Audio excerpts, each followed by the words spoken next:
આમ જોઈએ તો કેસર કેરી માટે ઉનાળાની ઋતુ બેસ્ટ છે, પરંતુ તાલાલામાં શિયાળાની શરૂઆતમાં જ કેરીના મોટા પ્રમાણમાં ફ્લાવરિંગ જોવા મળતા ખેડૂતો આશ્ચર્ય પામી રહ્યા છે। તાલાલાના એક બગીચામાં 8 બોક્સ જેવી કેરી ઉતરી છે, ત્યારે હજુ પણ આંબામાં કેરી જોવા મળી રહી છે, જે ખાવામાં પણ એકદમ સારી અને મીઠાશવાળી છે।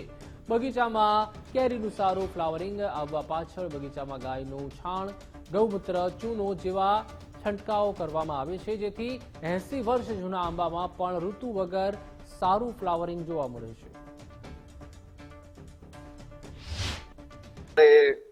કેરી આવેલી છે અત્યારના બગીચામાં, અને કેરી એમ માનો ની 8 બોક્સ જેવી કેરી આશરે થયેલી છે। અત્યારના ચોમાસામાં મોર આવેલા હતા, વરસાદ પણ ખૂબ પડ્યો છતાં કેરી આવી છે। અને કેરી નવાઈની વાત એ છે કે કેરી આવેલી છે એ કેરી બગડી પણ નથી, અને મેં પાકી પણ ખાધી છે, સ્વાદમાં પણ સારી છે, એને કોઈ રોગ લાગેલો નથી। અને અમારે આશરે 80-90 વર્ષના મારા દાદા વિક્રમભાઈ કરશનભાઈ કોડિયાતર વખતના જે ઝાડ છે તે અમે દેશી ખાતર, ગૌમૂત્ર અને ચૂનો એવી રીતે માવજત કરીએ છીએ।